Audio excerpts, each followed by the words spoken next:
सोचिए जरा, एक गरीब किसान का एक मामूली सा सपना कि उसके घर के बाहर एक गाय बंधी हो। ये छोटा सा सपना भारतीय साहित्य का सबसे बड़ा महाकाव्य कैसे बन गया? तो चलिए आज इसी सवाल की तह तक चलते हैं और समझते हैं मुंशी प्रेमचंद के कालजयी उपन्यास गोदान को। बस एक गाय, यही एक लाइन, यही एक इच्छा गोदान उपन्यास का दिल है, उसकी आत्मा है। देखिए, ये सिर्फ एक जानवर की चाहत नहीं है, ये तो इज्जत, सामाजिक पहचान और एक किसान के आत्मसम्मान की निशानी है। और यही एक सपना है जो हमारे मुख्य किरदार होरी महतो को जिंदगी भर उम्मीद की एक पतली सी डोर से बांधे रखता है। और इस अद्भुत कहानी को किसने रचा है? जी, हिंदी साहित्य के उपन्यास सम्राट मुंशी प्रेमचंद ने। उनका नाम ही इस बात की गारंटी है कि ये कोई आम कहानी नहीं है, बल्कि गोदान को उनका आखिरी और सबसे महान उपन्यास माना जाता है। तो होरी के सपने का वजन समझने के लिए हमें उसकी दुनिया में चलना होगा। ये कहानी हमें आज़ादी से पहले के भारत के एक गांव में ले जाती है, जहां होरी महतो अपने परिवार के साथ हर रोज, जी हाँ, हर रोज जिंदगी से दो दो हाथ करता है। कहानी के बिल्कुल बीच में है होरी का परिवार।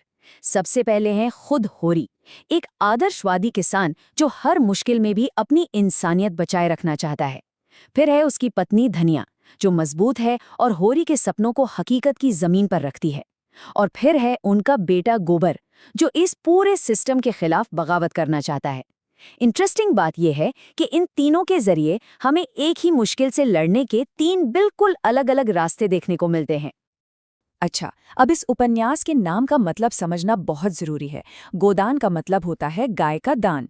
ये एक ऐसी धार्मिक रस्म है जिसमें ये माना जाता है कि मरने के बाद किसी इंसान की आत्मा की शांति और मोक्ष के लिए गाय दान की जाती है। और ये शीर्षक कहानी के आखिर में एक बहुत ही भावुक मोड़ लेता है। लेकिन जिस गाय से मोक्ष मिलने की उम्मीद है, उस एक गाय को अपनी जिंदगी में पाना होरी के लिए जरा भी आसान नहीं था। उसका सपना अकेला नहीं है, बल्कि वो एक ऐसे मकड़ जाल में फंसा हुआ है जो उसे और उसके जैसे लाखों किसानों को कुचलने के लिए ही बनाया गया है।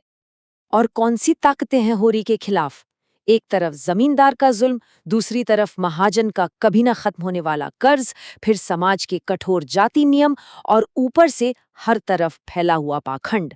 ये सब मिलकर एक ऐसा चक्रव्यूह रचते हैं जिससे होरी जैसे सीधे साधे किसान का निकल पाना लगभग नामुमकिन है। लेकिन रुकिए, गोदान सिर्फ होरी की कहानी नहीं है। प्रेमचंद ने तो इस उपन्यास के जरिए उस दौर के पूरे भारतीय समाज का आईना सामने रख दिया है। इसमें हर तबके का किरदार है और हर कोई अपने अपने तरीके से इस घुटन भरी व्यवस्था से लड़ रहा है। और ये संघर्ष सबसे साफ कहाँ दिखता है? बाप और बेटे के बीच। एक तरफ है होरी, जो परंपरा और सहनशीलता में यकीन रखता है। उसे लगता है कि अपनी गरिमा बनाए रखो, सब ठीक होगा। तो दूसरी तरफ है उसका बेटा गोबर, जो कहता है नहीं, इस सिस्टम से भागना होगा, इसके खिलाफ आवाज उठानी होगी। ये असल में आदर्शवाद और यथार्थवाद, परंपरा और आधुनिकता की लड़ाई है। और हाँ, हम गोदान की ताकतवर महिला किरदारों को तो भूल ही नहीं सकते। धनिया, जो हर कदम पर होरी की हिम्मत भी है और उसकी जमीर की आवाज भी। झुनिया, जो समाज की परवाह न करके अपने प्यार को चुनती है। और मालती, जो एक शहरी पढ़ी लिखी महिला के तौर पर अपनी पहचान बनाने के लिए लड़ती हैं। ये किरदार बेचारी नहीं है, बल्कि हिम्मत और बदलाव की मिसाल हैं। तो चलिए अब कहानी के उस दुखद अंत की ओर बढ़ते हैं। वो अंत जो इस उपन्यास को एक महाकाव्य का दर्जा देता है। यही वो हिस्सा है जो इसे पढ़ने वालों के जहन पर हमेशा के लिए एक गहरी छाप छोड़ जाता है। इस उपन्यास के असर को समझने के लिए ये साल याद रखना बहुत जरूरी है, 1936। ये वो दौर था जब भारत आज़ादी के लिए लड़ रहा था। समाज में, राजनीति में हर तरफ बदलाव की लहर थी।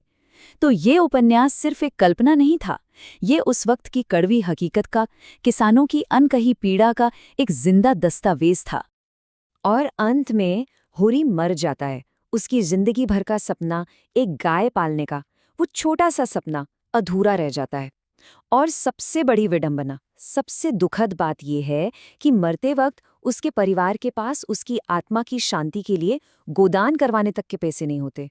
जिस गाय का सपना उसने पूरी जिंदगी देखा, वो उसे मौत के बाद भी नसीब नहीं हुई। और यही यही क्रूर यथार्थ, यही सच्चाई गोदान को एक कहानी से बहुत ऊपर, एक महाकाव्य का दर्जा देती है। इसकी सीधी, सरल लेकिन दिल में उतर जाने वाली भाषा, इसके इतने असली लगने वाले किरदार और भारतीय गांव के जीवन का सच्चा चित्रण, ये सब मिलकर इसे भारतीय किसान के सदियों के संघर्ष की एक अमर आवाज बनाते हैं। और ये हमें इस आखिरी सवाल पर लाकर खड़ा करता है, होरी का संघर्ष आज भी इतना जरूरी क्यों लगता है? किसानों का कर्ज, सम्मान के लिए उनकी लड़ाई और सामाजिक अन्याय, ये सब आज भी हमारे समाज की सच्चाइयां हैं। गोदान हमसे आज भी ये पूछने पर मजबूर करता है कि लगभग एक सदी गुजर जाने के बाद क्या हम एक इंसान के छोटे से सपने का सम्मान करना सीख पाए हैं?